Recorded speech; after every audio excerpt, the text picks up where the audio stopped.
Tonight, Finance Minister finally agrees to take case of pensioners demanding complete exemption from debt exchange program to the president after he questioned why the retirees have been camping at his ministry for 8 days straight. All government bonds will be honored, and that therefore, whether you are voluntary or not, whether you have tendered or not, it will be respected. So I really want to understand why we are still here. The president is the final person to take these decisions. So we have laid our cards on the table. Plus, the curious case of how some persons were allowed to convert their bonds into treasury bills after the announcement of the debt exchange program. Who were those people and how much was involved?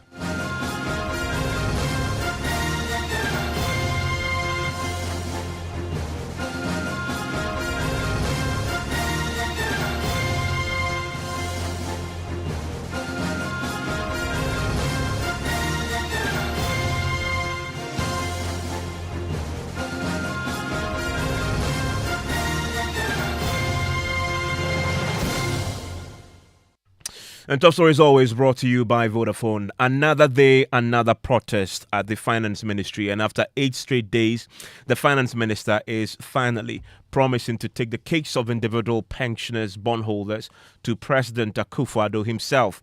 The pensioners have been demanding an absolute explicit exemption, and they've been backed heavily in an unprecedented move by immediate past Chief Justice Sophia Akufo. Today, for the second time in a week, Ken Ofori-Atta was compelled to descend from his office to meet them. He first questioned why the pensioners are still picketing at his office when he had assured them that their bonds will be honored in full when they are due. All the pensioners, Sassy, because I issued, I had a press release a couple days ago, and I thought I had made it unequivocally clear that, all government bonds will be honored, and that, therefore, whether you are voluntary or not, whether you have tendered or not, it will be respected. So I really want to understand why we are still here, so that if there's anything more I can say, I can do that. But really, if you look at the press statement, it emphasized the fact that this was voluntary, and about 15-16% of the pensioners actually tendered, but they chose to. The bulk of you did not. But I had indicated that it was voluntary, which means that we will honor those payments. What I tried to do in giving you the option was that about almost 80% of you have bonds that go beyond 5 years, from 5 years going.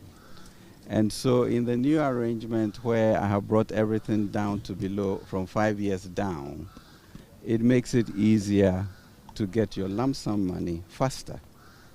That's your choice. It makes it easier.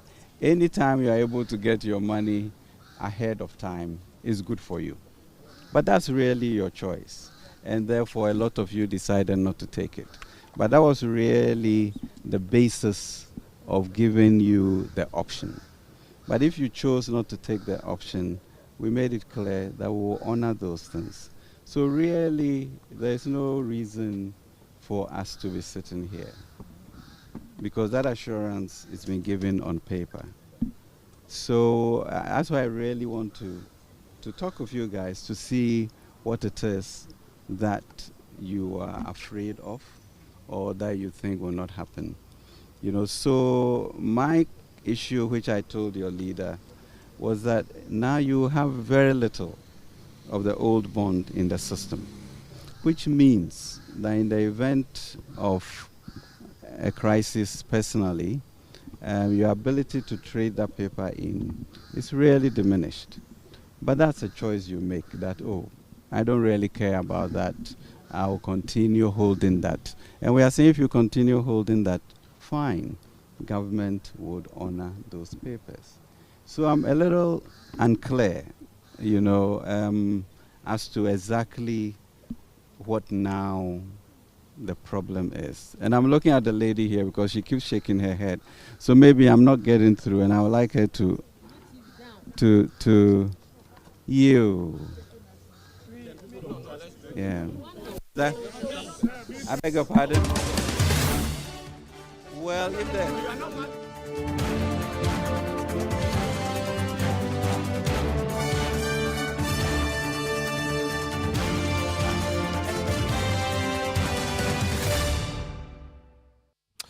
Well, I would tell you pretty shortly what happened when subsequently the finance minister met with the bondholders privately after he had addressed them publicly.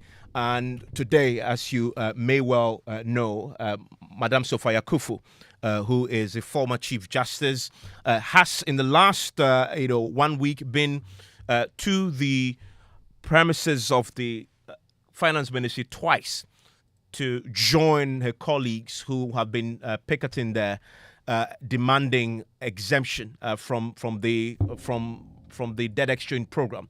Well, my colleague Raymond Aqua has been speaking to her for Upfront, which will be played today, and she's been talking about what she makes of Finance Minister Ken Ofori-Atta.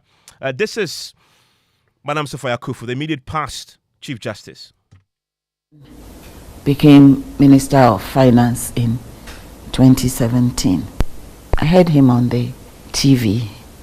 He was talking, and he was saying that he sees his responsibility as being that of protecting the national coffers. Now, the promise and the achievement, the gap is too big, and I need more explanation. I think that's it. But all I know is that you were going to protect the national coffers, and they are now empty. Whether they were empty at that time or not is neither here nor there, because you were not going to be protecting the empty thing. You were going to protect it and make sure that everything that comes into it henceforth is going to be well husbanded. So it's been very disappointing. The fact is, whether it is Ken Ofori-Atta or if it was Mr. It was Secretary before Mr. Ofori-Atta, yes. If it was somebody else, it would still have been the same. I would still feel the same. As the person who's been given the responsibility to manage the economy, I don't think has done a good job. Okay. That's it. Should he be removed? Hey, as for that one, I'm not his appointer. The person who appoints, If we're asked is to advise the president today, should he remove him? I will ask him, why is he asking me? Okay. Well, she wants a reduction in the number of ministries. I think so. I think there are many areas where there has not been much to show for. And therefore, somebody else should be asked to try it. And then there are some ministries that also need to go back to their former partners, because there are some ministries which were split up. I was explaining to my daughter that when I was growing up, there was Ministry of Transport and Communication. That was just what came into my mind. And transport included air, land, sea, you name it. Anything that is transportational, that was transport and communication. I think they were at that time even in charge of roads for a bit before they split off roads and highways and so on and so forth. But now we've taken everything apart, and minister of this, minister of that, minister of that, deputy minister of this, deputy minister of that, and I think we've come to the point where it's quite evident that indeed too many cooks do spoil the broth, because each one thinks the other one is doing what they should be doing, or everybody is is getting into the other person's way, and turf wars and so on and so forth. What would be an ideal number? Oh, I'm not going to even venture to suggest a number. And that's Madame Sophia Kufu, immediate past Chief Justice, in that interview with my colleague Raymond Aqua. The full interview is airing tonight at 6 p.m.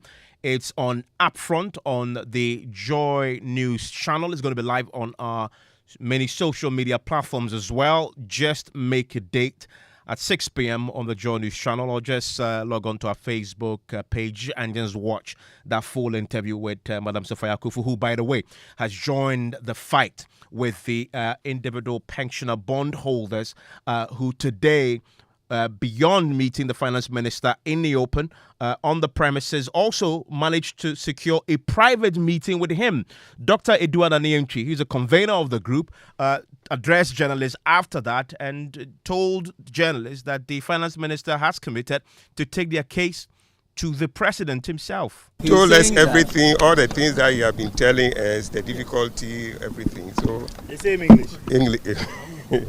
So the short tale is that we said we just want the exemption, using the word you have been exempted. So that is what the minister is going to work on now with higher authorities and come out with something for us to hear. Well, the president is the final person to take these decisions. So we have laid our cards on the table. The minister has tried to explain to us, but we said we don't see any difficulty. What is the difficulty the minister is facing? What is the difficulty this country will face when you say you have exempted pensioners from this exchange? Has he given you any timeline on where to get back to you, and are you going to Parliament tomorrow? Yeah, we are going to Parliament today, and I said we were going to help him to do the right thing in Parliament. When will he come back with feedback from the president? I can't tell, but according to him, by the time he appeared before Parliament, they might have resolved that issue. So you are hopeful by tomorrow you'll get a pronouncement? Yes, that's definitely, we are hoping for that. Well, the finance minister is due in Parliament tomorrow to brief the nation on the debt exchange program. Already today, the individual pensioner bondholders, they have been to Parliament ahead of the finance minister. They've been meeting with the leadership of the House, including the Speaker as well. Parliamentary correspondent Kweku Asante joins us on the telephone line right now. Kweku, what do we know transpired in that meeting with the minority leader and the Speaker? Evans, as we speak, that meeting with the Speaker of Parliament has not ended, but that with the minority leader ended about 2 hours ago. Dr. Kisela Tufos, and as we understand, has been assuring the pension bondholders that the finance minister, Ken Ofori-Atta, is expected to appear before MPs tomorrow, and they are going to fight for them. The specific concerns that they put out, they are going to put them to the finance minister tomorrow and ensure that the finance minister sticks to some of the commitments he has made and also make some fresh commitments. At the core of what these pensioner bondholders are demanding is a categorical public announcement of an exemption. The finance minister has so far been reticent, only today announcing that he is going to the president to put these concerns before him. But Parliament says that as the second arm of government, they are going to ensure that these matters having to do with the pensioners are dealt with. They sympathize with these pensioners and their concerns are valid and genuine. And that is the assurance that Dr. Kisela Tufos is giving Dr. Anane in that meeting, that information we've been getting.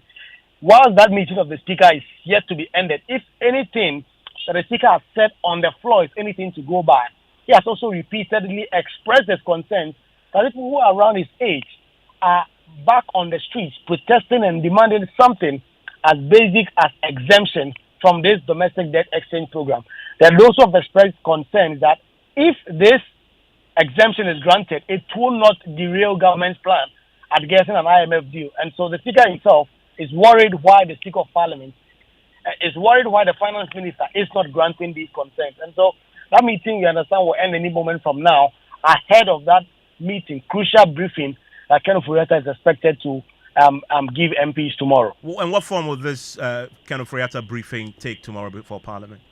So our understanding is that it's going to take the same form as the finance minister accounting to Parliament on the COVID-19 funds. About 2 meetings ago, some NDC MPs raised concerns about how government was expended COVID-19 funds. They put in a motion at the time. The Deputy Speaker, Joseph Osei-Wusu, struck that out. But later, Speaker of Parliament Alban Bagbin granted them some window where Ken Ofori-Atta came in the form of a statement and presented some documents to Parliament. After that, MPs on both sides were able to comment and make some discussions on the specifics of the arrangement. But we know that some NDC MPs, particularly Honorable Okujeto Ablakwa and Honorable Mahama Yariga, are demanding that because the debt exchange program, in its legal sense, is like borrowing, it must come before Parliament for approval. And so when they do so tomorrow, they are expected to drum home that, and the Speaker may be invited to make a ruling on that concern. Will MPs get opportunity to ask a question? Questions are not allowed, but the way MPs are normally doing it, when statements, per the standing orders of Parliament, when statements are made, both sides can comment on it. You cannot ask questions for the Finance Minister to come and respond. So ultimately, members from both sides will make comments on the statement that the Finance Minister will give out, and then the Finance Minister may also be given a closing remark where he can come in and sum up his thoughts and use that opportunity to respond to some of the concerns that MPs would have expressed. Quickly, thank you very much. And thankfully, I understand that Dr. Edouan Anim-Addo may have just wrapped up his meeting with the Speaker and is on the line with us. Dr. Edouan Anim-Addo, thank you for your time here on Top Story. Thank you. How did the meeting with the Speaker go? Oh, very well. Any assurances? Yeah, that the Parliament will fight for what we are demanding. They will assist in the fight? Yes. And you say you'll be in the House tomorrow yourself. Is it your expectation from your private meeting with the Finance Minister today that he will announce an exemption when he addressed Parliament for you? Yes, that's what we believe. Because we have said there is no justification whatsoever holding on to this basic thing of exempting pensioners and allowing them to have some rest and leave the premises of the ministry. It's not a good thing to see. And the minister is saying he's going to have a discussion on that with the president. And by the time that he comes to Parliament or he goes to Parliament tomorrow, we'll hear a statement that will be made would reflect what the discussion or the decision that will be taken by him after he has consulted or discussed with the president. So as of tonight, you've recruited the Speaker into your corner as well? Yes, because the Finance Minister is going to Parliament tomorrow.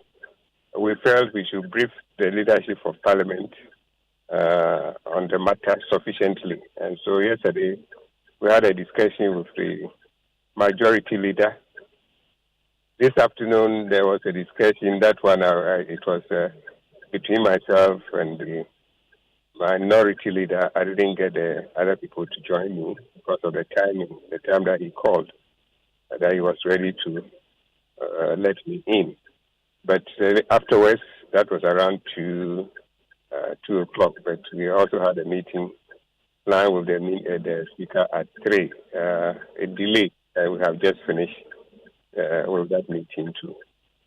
Dr. Edouan Anim-Addo, thank you very much. We wait to see what transpires tomorrow when the Finance Minister appears before Parliament. And tonight, indeed, there are more questions for the Finance Minister. Yesterday, as we've been digging into the many aspects of the debt exchange program, the Finance Ministry is facing more questions after it emerged. Some persons were allowed to convert their bonds into treasury bills after the announcement of the debt exchange program.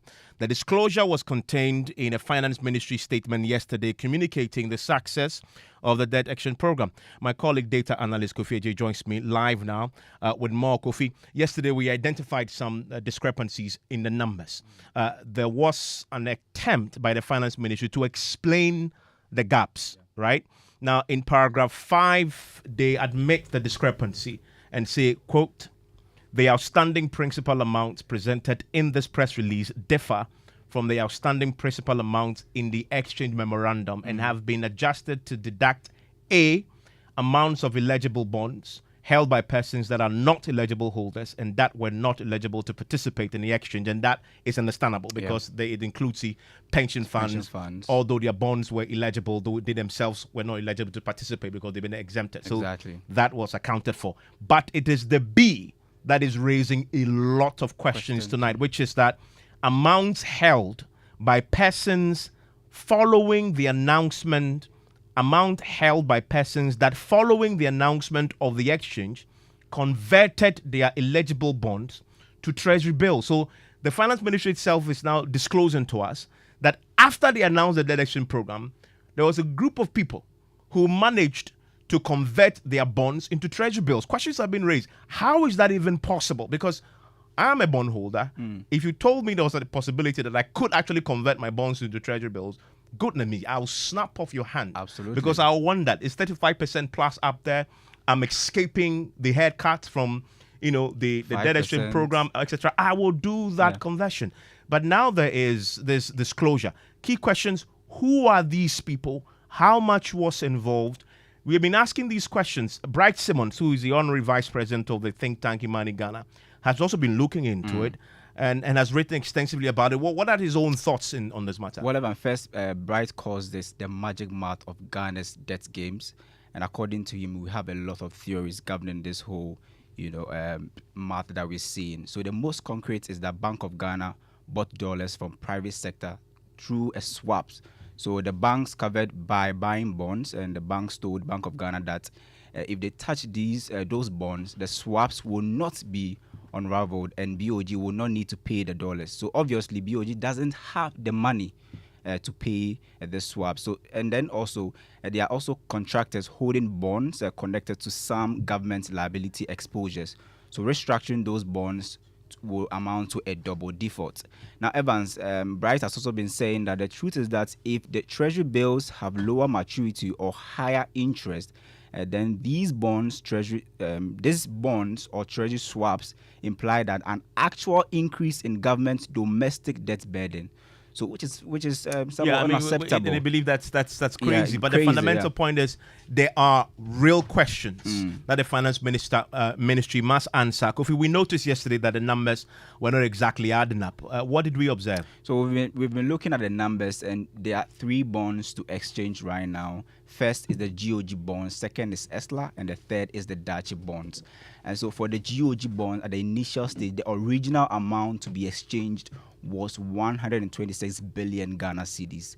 Just as of yesterday, when the finance minister presented the final, outcome of the exchange, this had reduced from 126 to 91 billion cedis. So we do not know where 34.6 billion cedis, which people are actually holding these bonds. ESLA bonds, initial amount was 8.4 billion cedis. At the final stage, we are looking at 4.8 billion cedis. 3.6 billion cedis short. Who are those holding these bonds? Dachi bonds, original amount was 2.8 billion cedis. Final stage, it was reduced from the 2.8 to 1.4 billion cedis, short of 1.4 billion cedis. So the total amount we are looking at is around 38.3 billion cedis. Okay. So huge that if you combine, individual bondholders and even pension funds, it's nowhere close to this amount. And we're asking tonight those people who were allowed, and the explanation, if you spoke to the experts, that conversion from bonds to treasury bill could not have happened without the government or the Bank of Ghana's consent and permission for that to happen. Could it be that the amounts that we are mentioning may be part of that number? We don't know. I mean, as of tonight, there are just so many questions that the finance ministry will need to provide. Absolutely. As far as that is concerned. Convener for the Individual Bondholders Association of Ghana, Martin Kwebu, joins us. He's also been reading that document. Martin, have you spotted this? And do you have answers? No, Evans.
Of the Individual Bond Holders Forum.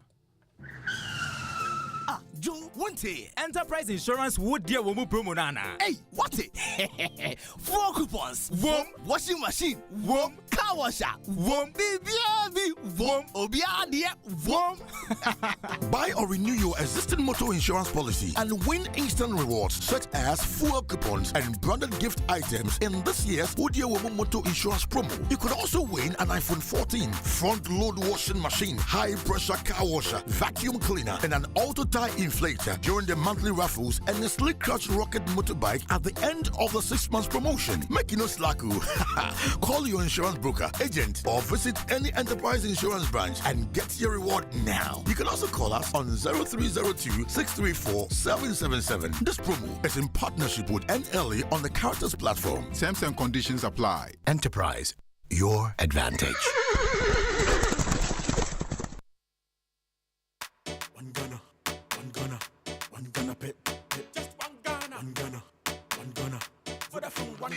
Yo, bro, I beg, make you give me correct shock absorber. Or make a do video concept, then take the Gaussian P for the engine show you. Hey, yawa humache. Every morning you the tear calls, they browse. Actually, something they there. Hey, Tago, the way town make hot. And Robert so and if it be you where you get Vodafone 1 Ghana promo them out 20 minutes talk time to call all networks where you start get data and 1 gig from 5 a.m. to 11:59 a.m. Bye. And can you go do pass me safe, Ankasa? You dial star 530 hash. Make we enjoy. You go fit subscribe as many times as you want. Yes, plantain. Yo, sweet Ama, take this by Vodafone 1 Ghana bundle. Moku vibe plus video calls and taste. You catch the vibe. Early morning, 5 a.m. sharp. Vodafone, further together. Just when you thought you've seen it all and done it all, guess what the next big one is?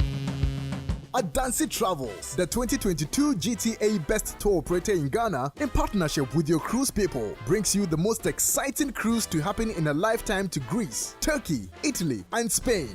Dubbed the Special Euro Cruise and Land Tour. On this trip, you will have an unforgettable experience exploring Santorini, Mykonos, Kushadasi, and Patmos. Afterwards, you will also be on land touring Athens, Rome, and Barcelona to crown it all with a refreshing vibe of music and entertainment and the magnificent Camp Nou Stadium. Join this amazing cruise from 6th to 17th April 2023 for just $4,500, covering flight, visa, all-inclusive cruise, hotels, and meals. This is too good a trip to miss. Contact Adansi Travels on 0595 500 817 or 0556 310 404 to book your spot now. Adansi Travels, fuel life's beauty.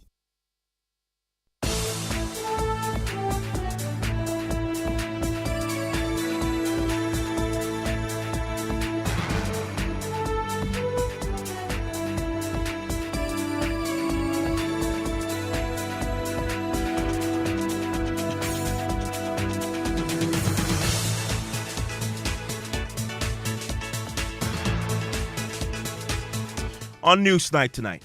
What the Nigeria has done today is the best thing to do. There is nobody on earth that will be able to stop the legitimate Boku Naba from getting to Boku. I expect everything to return to normalcy. Government rejects newly skinned Boku chief and directs the arrest of anyone parading himself as such over fears the move could escalate tensions in a conflict-ravaged town. We have details of a statement as bipartisan group of MPs from the Upper East region also condemn the enskinment. Such purported enskinment is null and void and will not be recognized by any institution. Pleasantly happy that they have issued a statement condemning the act. But that's not enough. It should go further than that and make sure that the fellow doesn't act as a chief. Tonight, Attorney General defiant, insisting he has no intention of withdrawing his legal advice to the Auditor General, telling him not to publish audit reports before parliamentary probes following the scandalous revelations in the COVID-19 audit. I think it's actually very much unjustified, unwarranted. Indeed, I've said for one to suggest that I ought to withdraw the letter that constitutionally I was mandated and to write. We have details as in Center for Democratic Development got it wrong. Also tonight, put the human being at the center of the anti-LGBTQ bill debate. That's the call from Archbishop of Canterbury as he meets with President Akufo-Addo. Is to remember that when we talk about human sexuality, we're dealing with people, and they're people for whom Christ died, as for all of us. So what's the President's response? But the Parliament is in full grips with that. I will have my say on it at the end of the day. In business, January monthly inflation rate witnessed the lowest growth over the past year. But as inflation finally peaked, we get more answers from the government statistician. And in sports, we hear from former Manchester City player Julian Lescott, who has been speaking exclusively to Joy Sports on how Ghana's Kamaldeen Suleiman can thrive in the English Premier League. You want to join us for that and more? Plus your comments 055-1111-997. My name is Evan Spencer. We start tonight from Bawku, where government is tonight condemning the enskinment of a new Bawku chief today at Nalirigu in the northeast region amidst rising tensions in a conflict-ravaged town now of Bawku. Government says it only recognizes the Naba Asigri Abugrago Azoka II as the rightful chief of Bawku, and any other person holding himself as such must be arrested. The directive follows a ceremony this afternoon that saw the enskinment of Nasedu Abugri Kuluga II by the overlord of Mankrugu. Already, a bipartisan group of MPs from the Upper East region have also condemned the enskinment. We have more on that shortly. But first, amidst heavy security presence, the new chief called on the people of Bawku to end all hostilities and embrace peace. Elias Otanko filed this report. The enskinment was done Thursday morning by the king of the Mamprugu traditional area of which Bawku is said to be part, now Bohago Abdullahi Mahamud Sherga, together with his royal court members. It started with the arrival of the families and sympathizers of the 4 Mamprugu Gate in Bawku. Soon, scores of people in around Nalirigu began to gather at the palace to witness the historic enskinment of a Bawku Naba by a Mamprugu overlord after nearly 40 years. However, while the processes were ongoing, members of the Northeast Regional Security Council led by the Regional Minister Yidana Zakari arrived at the palace in the company of heavily armed security forces. The presence of the Regional Minister briefly halted the process as the crowd erupted in opposition against his presence and demanded that he leave the place. After a brief opposition from the crowd, Mr. Yidana, following the intervention of the palace elders, was allowed to engage the overlord in a short private conversation. Whilst on his way out after the meeting with the overlord, the crowd began to hoot at him and his delegation. A palace elder later told Joy News that the minister had come to accompany the overlord to Accra upon the invitation of President Nana Akufo-Addo. The elder added that the overlord turned down the invitation and told the minister it was too late to stop the enskinment. The enskinment processes then resumed and soon ended with the announcement of Na Seydou Abagari with a chieftaincy titled Na Akuluga II as the new chief of the Bawku Paramount Skin. Speaking to Joy News, some of the residents believe this enskinment will ensure the return of peace in Bawku. The ban has never solved any problem. Bans have killed many people. We have seen many deaths. We have seen many naming. We have seen many properties and lives destroyed. It has to stop. There is nothing like a Supreme Court ruling. So indeed, what the Nigeria has done today is the best thing to do. Indeed, this is a stepping stone to a resolution of the conflict or crisis in Bawku. I would want to entreat politicians to respect the chieftaincy institution. So the government should rather pay attention or concentrate on how to ensure that lives and property are not lost there. But as for taking the chief home, in fact, the chief will soon be home. There is nobody on earth that will be able to stop the legitimate Bawku Naba from getting to Bawku. I expect everything to return to normal as usual.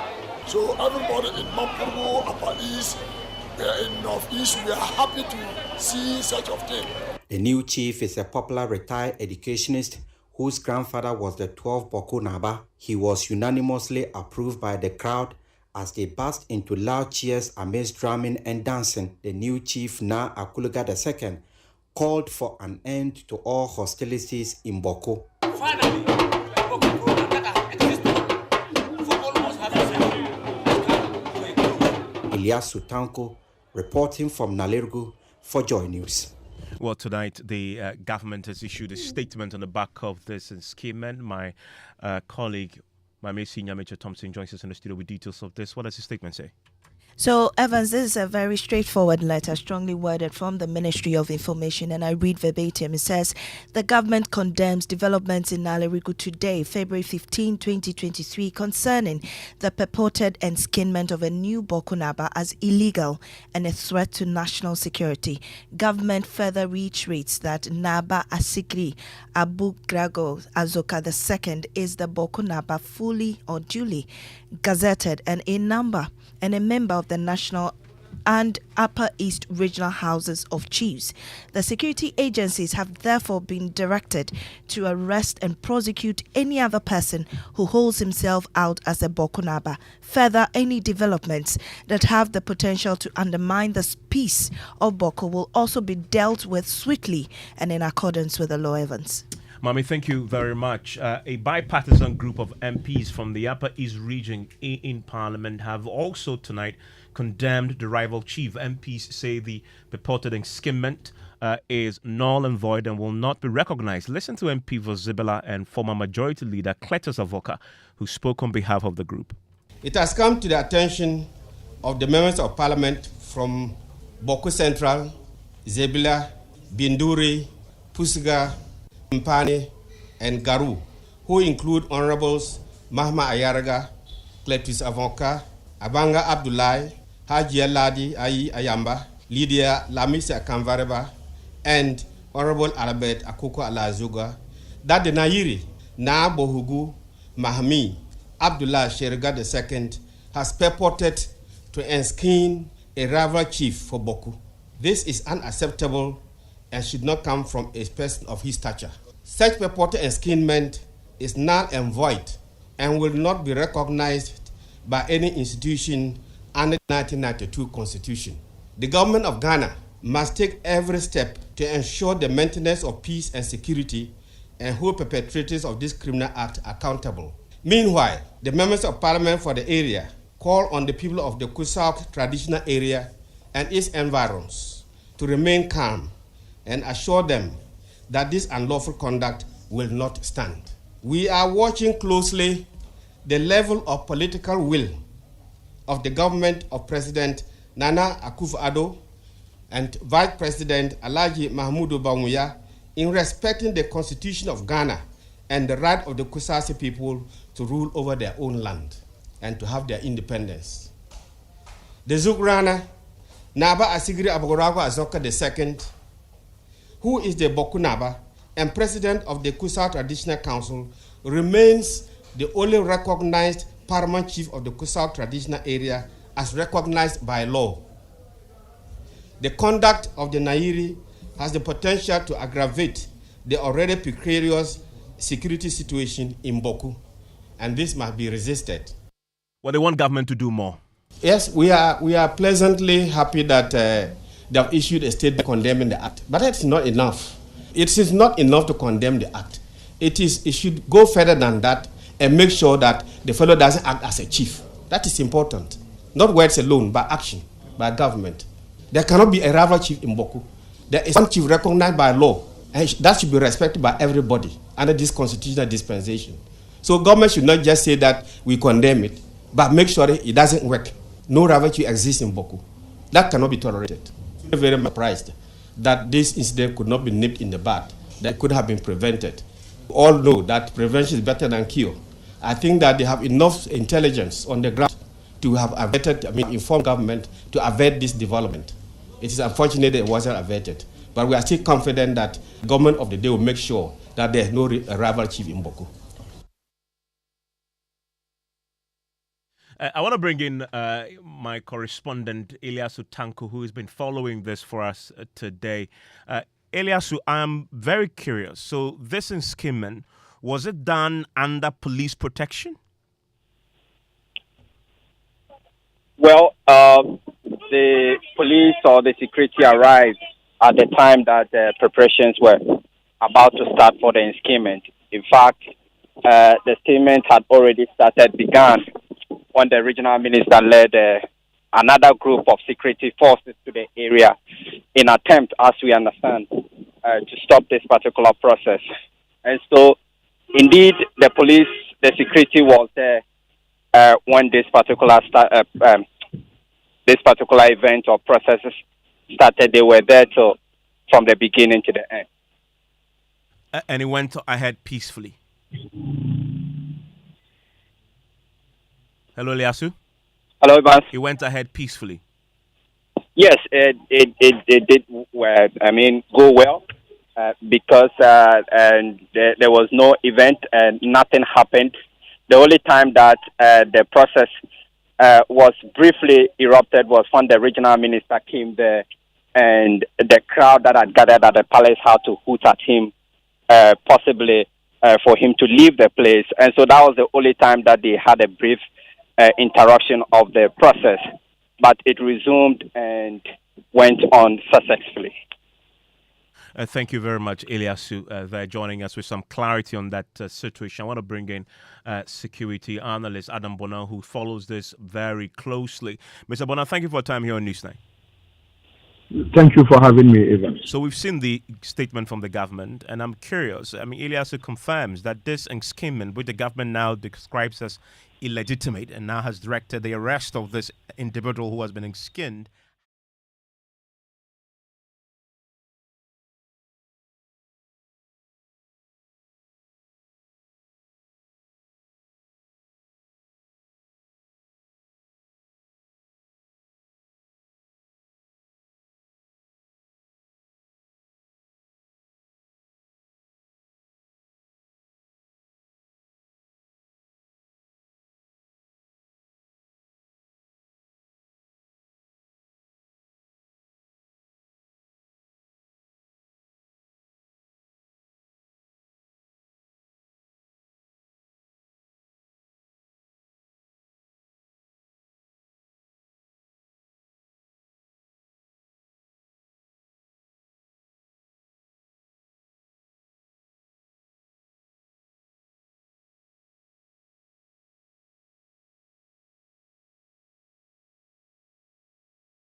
the border at the neighboring countries. The president, the commander-in-chief, President Akufo-Addo, is today expressing concern about the influx of refugees and the possibility that terrorists may take advantage of this to destabilize parts of the country that border these, the border towns. A recent strike on a terrorist hideout at border town Po near Ghana's Paga border generated concerns about the influx of refugees and consequences for Ghana. Listen to the president, who wants an immediate solution. One of the biggest problems that we're having in Ghana today already, of course, is the issue of refugees. As a result of the dislocations that are taking place within the Sahel, we have, until recently, it was quite evident, people coming from Chad, littering our streets, young people, young children and women in very disastrous circumstances. We now have an influx of people from Burkina Faso as a result of the turbulence and insurgency that is going there. So we're very familiar with the issue of refugees and the need for us to, all of us, find a solution to stability and to good governance in these various countries. The idea that by 2050 there'll be 1.2 billion refugees in the world is an alarming prospect for all of us. Well, we can hear from security analyst with the Kofi Annan International Peacekeeping Training Center, Professor Kwesi Enim, who says it's time now to end the rhetorics and take action. There are no borders, apart from, from where Boko is, apart from Pusiga and Kulungungu, where you can see thousands of people coming in and out every day. If you take, Kulungungu, for example, they don't have the technical equipment, the scanners, to be able to scan any of these hundreds of 40-foot containers coming through, filled with bicycles, onions, spare parts, whatever you want to call it. So the rhetoric is fantastic about beefing up border security. The reality on the ground is that it doesn't exist. And that's Professor Kwesi in there. I want to bring in the Executive Director of the Ghana Refugee Board. Joins us on the telephone line right now, Mr. Tetepadi. Thank you, sir, for your time here on Newsnight. Thank you for having me around. We just had the president there, of course, obviously concerned about the influx of refugees. Do we have the exact numbers of how many people have crossed in to Ghana, Burkina Faso, and other neighboring, communities so far? So for those who have come into Ghana, the Ghana Immigration Service has been recording the numbers, and we also registered over 1,000 people. But what the people on the ground tell us is that the Burkinabes move back and forth. As and when they feel the situation has calmed down, they go back. So there's a lot of movement across the border. So we don't. I'm currently in the region and with the UNHCR representative, and we have not seen large numbers, but we have seen the Burkinabes who have been here, who clearly need assistance, who clearly need help. The host communities have done a lot by absorbing them and catering for them and sharing their resources with them. But they clearly need some help, and we are stepping in. I mean, the concern that has been expressed by the president and other security analysts is the possibility that people wanting to foment trouble may infiltrate. You're screening them and you're sifting those genuinely in as refugees and those who possibly may become threats. Absolutely. That threat is real. It exists. But what the situation is that we are working very closely with the security agencies. We are not working in isolation. We don't have the expertise, but we're working very closely with the relevant agencies who are looking at the security side of things. And if they don't go in, we don't come in. Thank you very much, Tetepadi. And Tetepadi is the Executive Director of the Ghana Refugee Board. Are you in any of these border towns? And have you seen anything? Please share with us here on News 9055 1111997. Attorney General Godfrey Adami is tonight sounding defiance, declaring he will not withdraw his legal advice to the Auditor General. He is now fighting back, saying those urging him to do so are advancing what he says is an absurd legal opinion. Dr. Dami had urged the Auditor General to unpublish his audit findings into the use of COVID-19 funds. He argued the report ought not be published till Parliament's Public Accounts Committee probes the matter. This view has since been flatly rejected by the Centre for Democratic Development, the opposition NDC, and chairman of the Public Accounts Committee. Now, they had all argued that the AG and asked him to withdraw the advice. Now, listen to Mr. Dami address the issue. Actually, very much unjustified, unwarranted, and indeed absurd for one to suggest that I ought to withdraw the letter that constitutionally I was mandated and to write. I stand by the content of the press release today, and clearly you see the constitutional and statutory provisions that I advance in support of my position. It tells us that my position was justified in law, and on the contrary, the positions taken by some civil society members are clearly insupportable.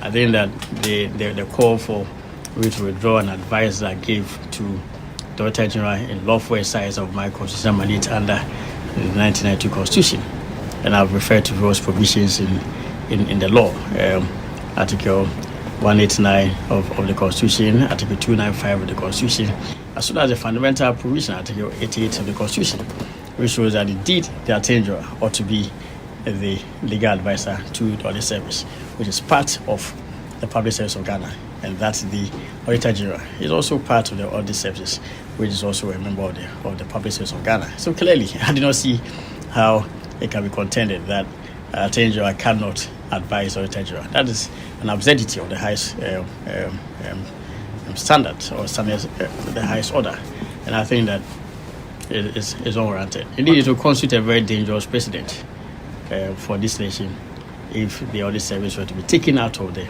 public services listed in the Constitution. It is clearly listed in the Constitution, Article 190, as part of the Public Service of Ghana. So I think that the letter that I wrote clearly fortified by law, and I stand by the content of it. On the substantive issue of the auditing process and the publication and Parliament, what do you think the procedure should actually be? Well, I think the procedure has set out the Constitution that the Auditor General, upon the preparation of his report, is required to submit same to Parliament. Parliament is also required to debate same and refer to an appropriate committee of Parliament. So that process actually implies deliberation and scrutiny of the Auditor General's report. I think that it's very important to state that, yes, we're all building a nation, and the nation is governed by laws. The Auditor General, especially this current Auditor General, clearly has been up to the task. And I do not think that we ought to sensationalize the issues by this unwarranted perception that the Attorney General or any member of government is seeking to interfere with the functions of the Auditor General. The Auditor General is doing a good job, but of course, in doing so, he must be guided by the Constitution and the laws of Ghana. And that is all I seek to do, that whatever he does, he must be guided by the Constitution and the laws of Ghana. We'll be collaborating on various issues. I am the first Attorney General to actually issue a writ in the High Court in Kumasi on trying to enforce a disallowance and surcharge issued by this current Auditor General. This current Auditor General issued some notice of surcharge and disallowance, and in December last year, Office of Attorney General in Kumasi filed a writ in Kumasi seeking to recover the amount that the Auditor General sought from the person in question. It's a matter of record. So we give him every support. But of course, I think that for the sake of order and good governance, there ought to be compliance with the Constitution, and that ought to be all under the law. No one's above the law. Some have questioned the timing of the opinion. You're asking why now? Of the legal advice. Why now? The COVID expenditure issue? Why the other reports that have been issued over the period? Yes. So the fact that there is a repetition of unconstitutionality, any unconstitutionality, no matter the times it's repeated, does not ripen into legality or constitutionality. An unconstitutional conduct, however it is, when repeated so often, doesn't ripen the act into a constitutionality. It doesn't change the nature of the act. If other Attorney General never wrote such a letter or never gave such an advice, I can afford it. I mean, I think in my time, this issue has arisen, and I thought that for the sake of the future, we must guide the work of the Auditor General properly. That is all. Have you received a response from the Auditor General on this, and what do you expect him to do going forward? I have not seen the response to the Auditor. I don't know if you have seen the response to No, I the haven't seen that. But do you expect him to comply? If he doesn't comply, what will you be doing? I mean, I think these questions really seek to create some kind of conflict between the Attorney General and the Auditor General, and I will use this form answering it. Thank you. And that is the Attorney General, Godfrey Ibadam, in our interview with my colleague Joseph Akable. Still ahead here on Newsnight, put the human being at the center of the anti-LGBTQ bill debate. That's the call from the Archbishop of Canterbury as he meets with President Akufo-Addo. Is to remember that when we talk about human sexuality, we're dealing with people, and they're people for whom Christ died, as for all of us. So what's the President's response? But the Parliament is in full grips with that. I will have my say on it at the end of the day. You want to stay with us for details of that and more after business. Hello, George. Hi, Evans. And coming up in business, January monthly inflation witnessed the lowest growth over the past 1 year. But is it a sign that we have finally peaked with the rate? We hear from the government statistician and fetch hints of plans to further downgrade Ghana's credit ratings if the situation to worsen status if government fails to honor coupon payments on maturing local bonds. The business news on Newsnight is brought to you by MTN Business. Welcome to the new world of business, Allianz Life and Ghana Pay. The other day, I visited Kweku at his spunky new office to congratulate him on opening his business. And man, was I impressed. The business is just moving quick. The sales, customers, everything is just working seamlessly. The secret? He said, It's MTN Business Broadband. In this fast-paced environment, we need fast and reliable internet to support all business types. No laggy online meetings, great download and upload speeds, impeccable business management systems, all inclusive. I mean, you can have it all. Sharp! I signed on immediately. To enable your business stay ahead and stay connected, make sure you're signed on to the best internet made just for businesses. MTN Business Broadband. Sign up today on broadband.mtn.com.gh and manage your account on my MTN app. Call 0244 308 111 for more information. MTN.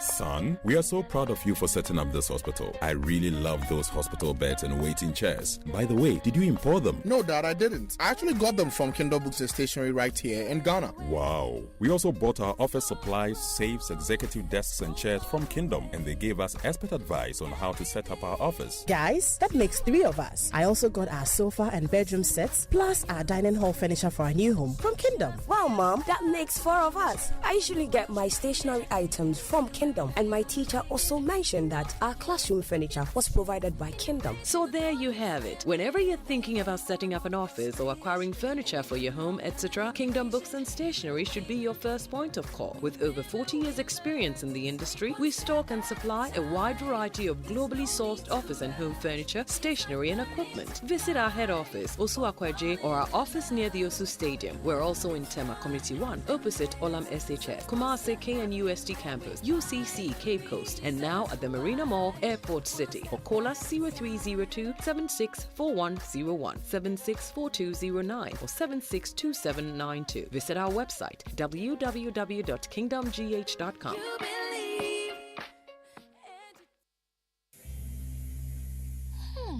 Someone smells great here. And fresh, my love. I wish I could stay in the shower all day. I know, right? Nothing beats a bath with geisha soap. It smells so good, it lasts long, and it's enriched with natural ingredients that work wonders for my skin. And it now comes with a fresh new look, giving us even more reasons to love our geisha bar. New and improved geisha soap. Great new look, better fragrance, same natural ingredients, still all last time. This advert is FDA approved. Be strong and last long. Like geisha. You welcome back to Business on Newsnight. Now, the month-on-month inflation rate for January this year witnessed its lowest growth over the past 1 year. This was captured in the Consumer Price Index report issued by the Ghana Statistical Service today. There is more in this report. The Ghana Statistical Service data showed that the monthly inflation rate for January stood at 1.7%. This is the lowest since January 2022. The Statistical Service data argue that the reduction in the rate can be largely linked to slowdown of non-food items over the past 1 month. It also maintained that the Ghana cedi's marginal stability over the past 1 month might have contributed to the slowdown in the inflation rate for the month of January. Based on the data, it appears the high prices of some imported items did not help Ghana's inflation dynamics, as inflation for imported items was 62.5%, while inflation for locally produced items was 50%. The Ghana Statistical Service was, however, quick to add that, despite the significant drop in the Producer Price Index last month, it might take some time before it impacted positively on national inflation rate numbers. And that is a Business Desk report. But has inflation peaked? That's the question we posed to government statistician Professor Samuel Kobnenin. Given the reversal, one can argue that we've peaked, but one can also argue that it's a short-term peak or a long-term peak. And this is what we always need to be careful about. So we've seen a reversal at a point 54.1% and now 53.6%. A number of factors should be taken into consideration on the conversation on whether we've peaked or not. We've seen marginal increases in fuel prices until the last one that occurred in the month of the latter part of January that possibly could feed into February. We are not too sure about how that is going to impact on it. We've seen changes in utilities that occurred in the first month of February, which one has to keep in mind on the conversation of whether we've peaked or not. And the third issue that we need to keep in mind are the high rates that we recorded in the year 2022. And this is what DSS we refer to as the base drift effect. And that is government statistician Professor Samuel Kobnenin. Now, ratings agency Fitch has warned that it will not hesitate to downgrade Ghana's creditworthiness into worsening status in the coming month. That is, if government fails to honor the interest payments on bonds issued that have matured. It's coming after the Finance Ministry announced that it will honor these payments in line with government fiscal commitment, a move that the agency describes as worrying. Now, Fitch, they cut Ghana's creditworthiness to restricted default from CC due to the debt exchange program and a default made on some coupon payments that had matured. Meanwhile, economists with GCB Capital Courage Boti tells Joy Business this action by Fitch was expected. Looks like it's not a doomsday thing if the IMF program starts, if government is able post EDP demonstrate that over the long term or demonstrate over their projections and then behaviors and actual fiscal performance. And the outlook suggests that we could be honoring those debts, even in these new forms as they are. And it will not be facing some of the similar issues we face that led us to that some of these conversations. You can always get your ratings back, but on the basis of the fact that people are getting much less than what the initial terms of their bonds are. And especially, of course, this rating focused on just local currency debt, but similar thing was done when we suspended interest payment for external debts, really. I mean, it just tells you that we are giving the investors less than what they expected. And so those are, if you like, default situations, and that is why we are seeing the kind of ratings we are seeing. Courage Boti is an economist with GCB Capital. Now, the Africa Center for Retirement Research has joined calls for pensioners to be exempted from the domestic debt exchange program. It's coming on the back of the continuous picketing at the Ministry of Finance by these pensioners. Now, this is despite the fact that the Finance Minister, Ken Ofori-Atta, today claimed that a decision has been taken on these pensioners. Now, Abdullah Mashoud is the Executive Director of the Africa Center for Retirement Research. We are all in a queue on the timeline and will surely get to the retirement phase. We must all speak up for this vulnerable and voiceless group in government bonds. The Ministry of Finance must listen The desperate decision to include pensioner bondholders in the debt exchange program is insensitive, not in line with best practices, and could greatly impact the debt statistics of the pensioner population. The discussion on involving pensioner bondholders in the program has given us a sense of the proportion of pensioners who invest in government bonds, and has brought up important questions about how survivors of deceased pensioners who invest in bonds get paid. Abdullahi Mashood is the Executive Director for the African Center for Retirement Research. Executive Chairman of AIDC Digital, Ambrose Yan, has called on government to invest heavily in internet expansion and accessibility. He has been speaking at the launch of the first AEDC AI Center of Excellence in Accra. As I've mentioned in my address, government is doing well, and several other countries. I think we listed about 6 countries that have invested very well in ICT development in terms of infrastructure. So once we have the infrastructure and there's connectivity, so access becomes more widespread. So we need to increase the numbers so that more people can get access to internet, so that they can have the applications ultimately become beneficial to them. For me, going forward, the challenge is illiteracy, because everything is hinged on technology now going forward. Otherwise, in some years to come, all companies or individuals who have refused to move along with technology will find it very difficult to operate. Ambrose Yan is the chairman of AIDC Digital. Now, Vanguard Assurance has launched its same-day claim reloaded initiative to give customers claims below 10,000 Ghana cedis access to their claims on the same day after filing for payment of their claims, according to the head of distribution at Vanguard Assurance, Samuel, assuming the initiative is introduced to cushion citizens in these tough times. We've reloaded our same-day claim payment, where we are telling the public that any of our customers who is involved in a motor accident and the cost of repairing the vehicle, if it is 10,000 and below, once you bring the needed documentation within that same day, 24-hour period, before 3 p.m., we will pay the claim. So we also mentioned that there's no need for most of our clients to be walking into our various offices to process their claims, but they can do that online. And that is Samuel Esumi. He is the head of distribution at Vanguard Assurance. And that's all for Business on Newsnight. George, thank you very much. And you are live on Newsnight. It's on Joy 99.7 FM. A few of your messages on our WhatsApp console. This one from Senna in Agonu. It says AG must allow Auditor General to do the work for a better Ghana. He says, and this one from Edem Kojo, he says, I hope the difference bond amounts to the total of bond maturing in 2023, which could be a provision for settlement as detailed in the 2023 budget. If not, then an investigation must be conducted as soon as possible. Just 2 of your comments there on the stories we've done so far.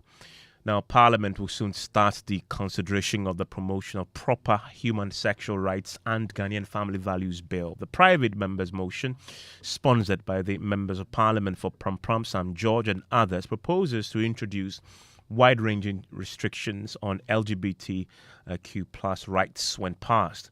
Human rights activists have kicked against some portions of the provisions in this particular bill. Last night at the Jubilee House, the Archbishop of Canterbury, Justin Portal Welby, appealed to the country to put the human being at the center of the debate. I suppose the most sensitive within the Anglican Communion has been that around human sexuality and identity. That has been a very difficult issue, as I'm sure you are aware. There are radically different views on this around the world, and it is an area in which many countries try to enforce their view on others. What we are trying to do in the Anglican Communion, you'll hear many stories, is to remember that when we talk about human sexuality, we're dealing with people. And they're people for whom Christ died, as for all of us. And therefore we seek to find a way forward in which every human being, regardless of any other factors, may know that they are loved by Jesus Christ and has an opportunity to find the salvation which comes from Christ. That is the position of the Church of England. I know it's a very hot topic in Ghana. I will go nowhere near telling you what to do. I have a lot of trouble telling anyone what to do. A plea for the recognition that behind these issues are always human beings. Well, President Akufo-Addo wants a balanced strike between the cultural norms of the country and the rights of individuals. We can sympathize with very much. The issue of human sexuality and identity is today a very current issue, a very live issue here in Ghana. It has even produced the legislation, a private member's legislation in the House, which the Parliament is grappling with. The consequences, hopefully, will be ones that will recognize the culture and the societal attitudes, but at the same time recognize the humanity of all people involved, and hopefully the law that will be fashioned will be a law that enables this balance to be carefully struck. But the Parliament is in full grips with that. I will have my say on it at the end of the day, but for the time being, we will leave it to the Parliament to. Now, John is learning the Legal and Constitutional Committee is yet to finalize the bill, and it's now one that it's been a while since we talked about it, and now that it's come up again with Mr. Welby talking about it when he met the president. Let's get a very latest on it now. Sam George, who of course led the drafting of this particular bill, joins us on the telephone line right now. Mr. George, thank you very much for your time here on Newsnight. Good evening, Evan. Good evening, listener. Give me a quick reaction to the Archbishop of Canterbury. Well, the very Reverend Honourable Welby, Justin Welby, seems to have struck a fine balance in his position on the subject matter. It's one that I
much. You're still live here on News Night on Joy 99.7 FM. This is a big night when it comes to football. There is that, I call it the title decider in the Premier League that is waiting all of us at 8 p.m. And then there is the Champions League. Big games also tonight. When do you get titanic clashes all in one night? It's happening tonight, and Ms. Bao is here. I'm pretty sure, Ms. Bao, you have something to tell us, an update. Yeah, absolutely. That big game between Arsenal and Manchester City coming up pretty shortly in some 45 minutes' time. But former Manchester City player Julian Lescott, he came to Ghana as part of Manchester City's water project, Xylem Water Project, which they are embarking in Cape Coast in the central region of Ghana, and he spoke exclusively to Joy Sport on Kamal Dean's big money move to Southampton, and he says the player has all it takes to thrive in the English Premier League. He says Southampton are a team that are noted for building and developing talent, and he's confident that Kamal Dean Suleiman will grow at Southampton. It is tough. There'll be an expectation, but I'm sure the expectation the club and everyone else puts on him won't be the same as he puts on himself. I'm sure he expects to do well and hopes to do well, so hopefully that is the case for him.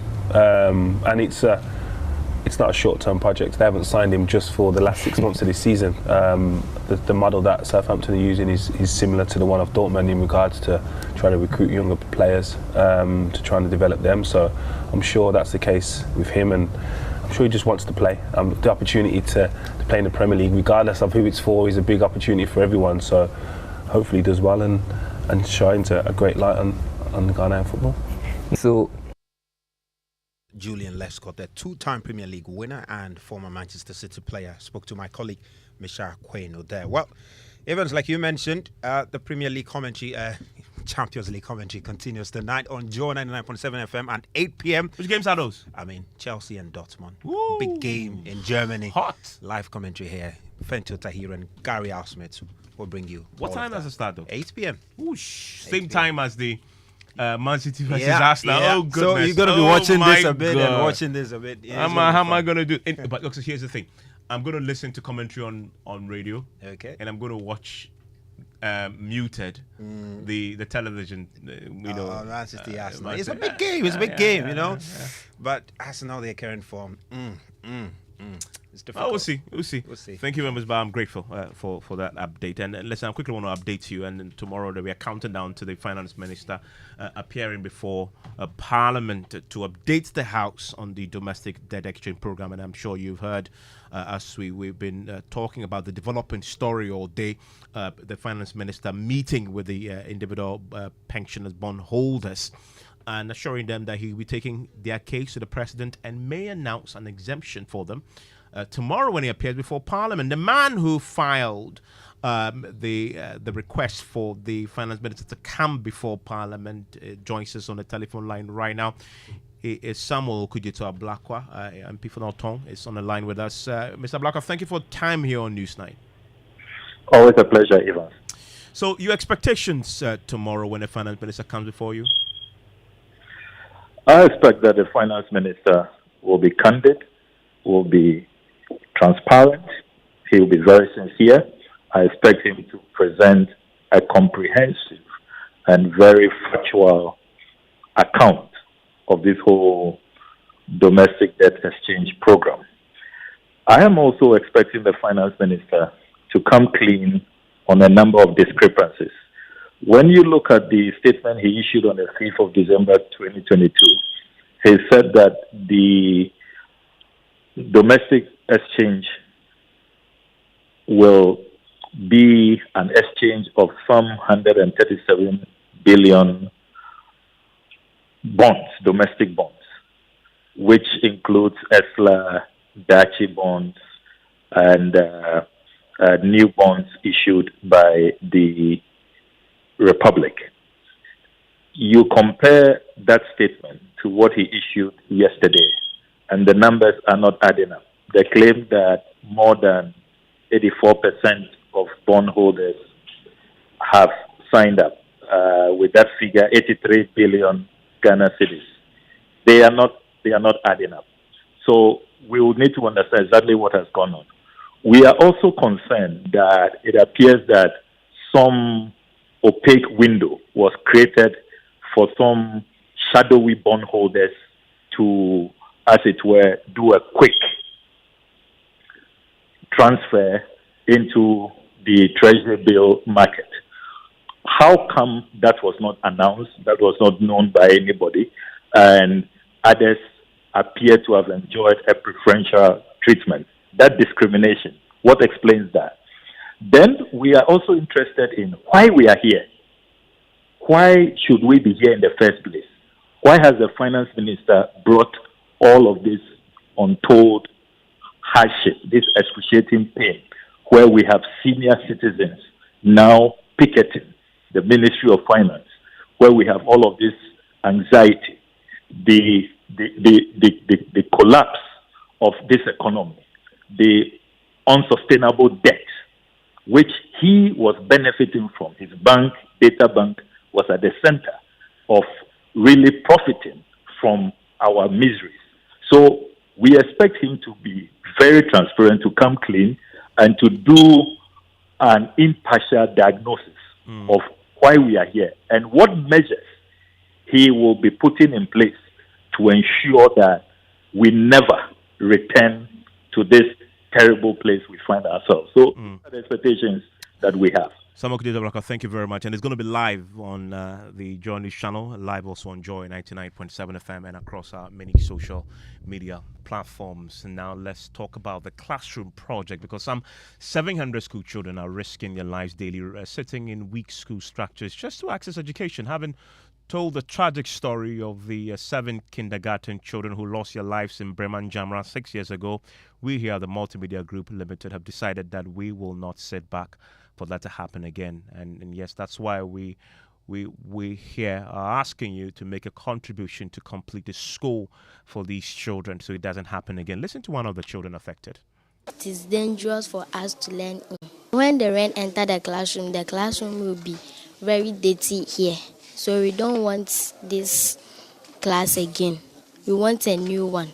We please them to help us this new building so that we can live comfortably in that new room. When it is raining, our ceiling will be removing. The water will be coming inside this room. So we don't want this class again. We want a new one. We feel shaking when the rain is falling. We feel shaking. We fear that the building will be broken. We are begging them to come and help us to build the building. You want to contribute and make a donation, the Momo number is 05930388832 and the account name is Multimedia Group Limited. The number again is 05930388832. If you want to send to a bank account, is Access Bank account number 00901010549191. The branch code is 009 and the SWIFT code is ABNGGHAC, all capitals. Enjoy the rest of the evening.